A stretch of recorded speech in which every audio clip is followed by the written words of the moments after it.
What's up, everybody? Joe White here. And other podcasters have been making the same kind of video, and I wanted to make one of my own. I often come on here and criticize Dave Meltzer for what he says and sticking up for AEW and how he will not, no matter what they do in AEW. We get hypodermic needles stuck through people's cheeks, people getting power bombed on center blocks, the old plastic bag over the head of a no sailing wrestler. And I hate saying this about Bryan Danielson, but he no sold that thing. And I thought he was so much better than that. We're pulling people out of retirement in a Nigel McGuinness who have known blood pathogen issues, I guess you could say. As my phone goes off. Sorry about that, guys. And yeah, Nigel McGuinness, as much as I like his wrestling, as much as I do like his commentary, he should not be anywhere near a wrestling ring again. There's a reason why he retired.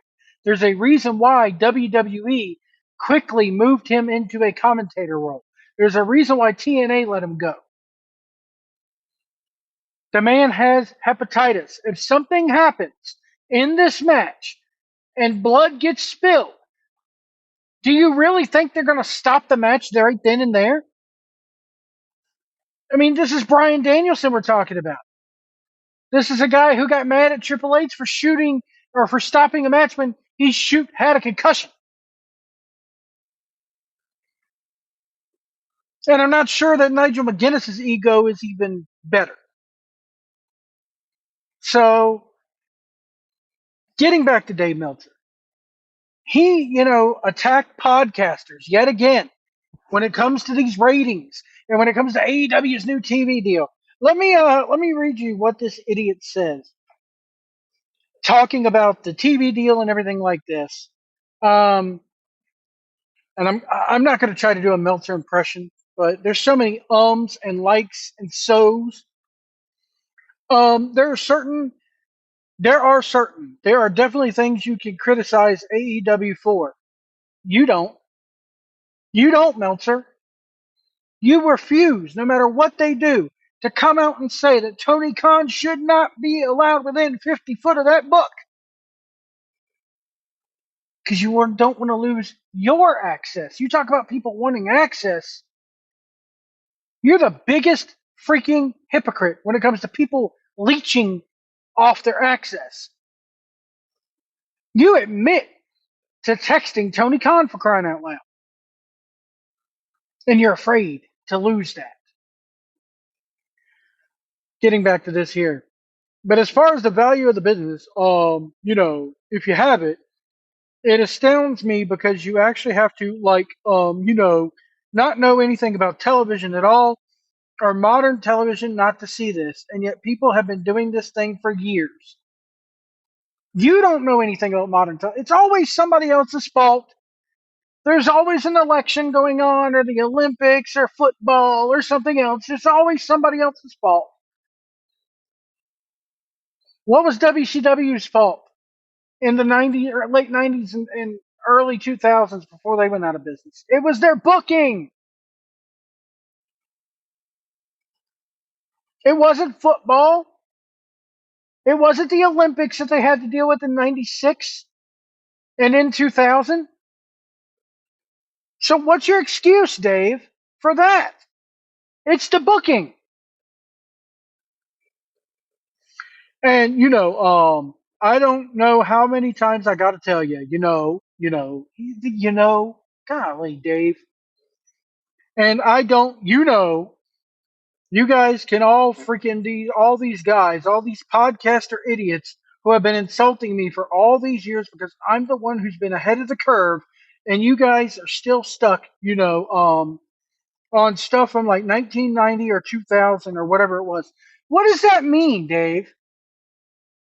Stuck on what? Ratings from then till now? Yes, television has gotten smaller. Cord cutting is a thing.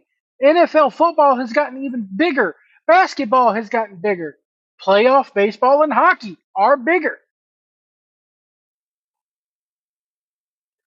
But that's still, I mean, to me, that's not enough to completely dismiss AEW's declining ratings.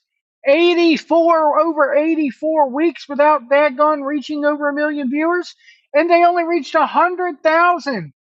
Or hell, I don't even think it was 150,000 this past Saturday for Collision.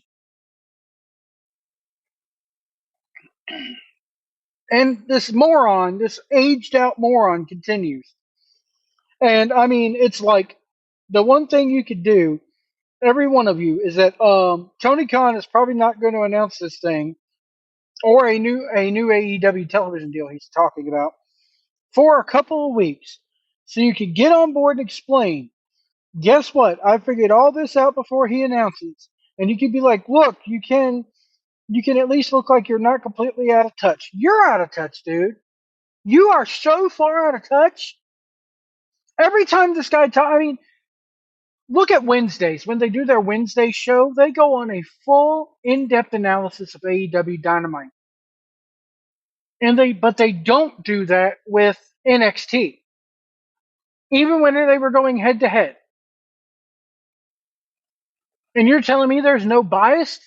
Come on. Even though you've been out of touch for the last couple of years. So, anyway, there's a lot more. It's just that time. It's there. It's time. This guy is a rambling, psychotic moron. A rambling, psychotic moron. And yes, AEW this week, the ratings rose. The key demo, 18 to 49, rose. Still did not do 1 million viewers. You want to know the last time they did 1 million viewers?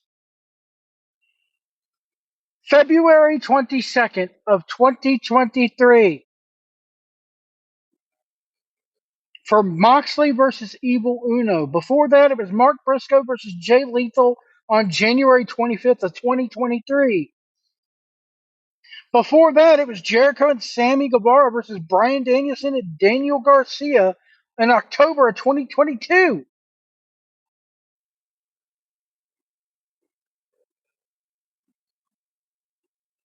This is so stupid.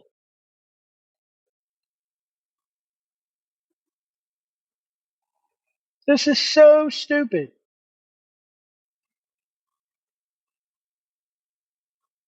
And we still, yeah, they're not going to announce it because I guarantee you they're not going to announce it until right at the last minute because they realize it's not as good of a deal as they've been preaching from the rooftops that they want to get. I guarantee you they might double their stuff, their money on when it comes to how much WBD pays them, but it's going to come with some caveats.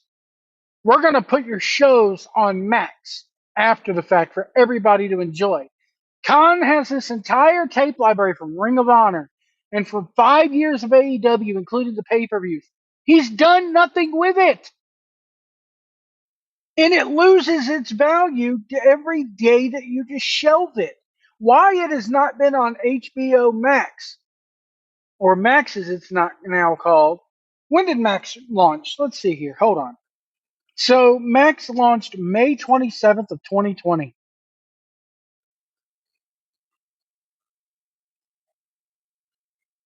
And they had HBO Go long before that they could have put this on. But for some stupid reason, Tony Khan didn't want to do this. Why? Why, Tony? Were you planning on starting your own network? Guess what? It doesn't work like WWE squashed it. Their own network.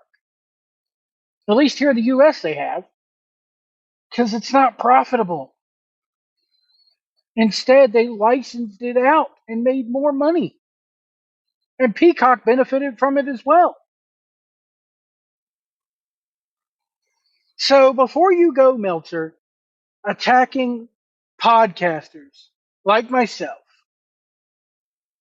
and everybody else, you need to take a long, good long look in the mirror, pal. Because you're just as out of touch as the rest of them, if not more so.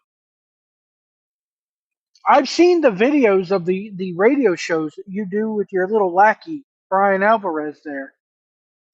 Whenever he asks for the ratings, Brian Alvarez will be like, "So what's up with the ratings?" And instead of having it right there on a laptop screen where he could just easily click a button and the window pops up, he's got to dig through a stack of papers in his office that he's printed out. Like it's like speaking of somebody who's stuck in 1999. It's easy to open up a tab on a laptop and just click. There you go. There it is. Or another window on your laptop. Click. There it is. You got to have a computer there. How else are you recording with a microphone you know, you got to be Skyping or web stream or, using StreamYard or something. So you have a computer there. Do you not know that you could just minimize StreamYard and click up ratings? There it is. Or how about that you can actually have two screens? No. You still got that 1980s Apple II that you probably play thumb wrestling on the Atari. You probably still got an Atari too. I mean, come on. Come on. Enough. You need to retire, but guess what? You can't retire because I guarantee you your subscriber base has probably been dwindling too. It got to the point where you had to stop doing you finally got with the times and forced yourself to pretty much stop doing the print version of your newsletter. But you need to stop attacking everybody else and focus on yourself, Mr. Meltzer, because you are out of touch. Yes, there's still some people in this country who use DirecTV. Another thing he said, DirecTV, it's so outdated to have DirecTV. Dude, where I live, you go 1 mile up my road where I live at, and there is no cable and there is no internet. The only place to get internet in those areas is with satellite internet, which sucks. And the only way to get television is to have a dish. Or if you have a rabbit ears antenna or one of these HD antennas that you can get the local stuff on.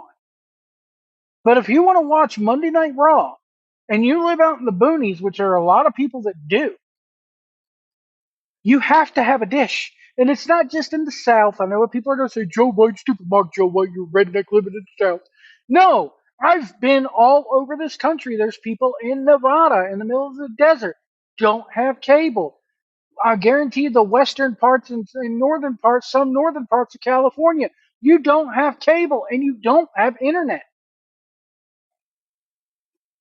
There's certain places in upstate New York, I'm sure, that don't have access to cable TV or internet access. We still live in a world where DSL is a thing. Look that up if you don't know what it is, guys. It was kind of the midway point between cable internet and dial up. Still uses telephone lines. A little bit more high speed, though. Hell, there's still certain parts in this country. I drove through Wyoming and western Nebraska today.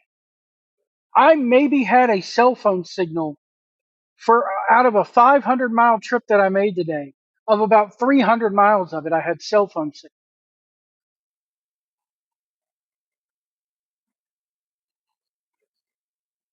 Anyway, folks, let me know what you think about this in the comments below. Dave Meltzer's stupid comments.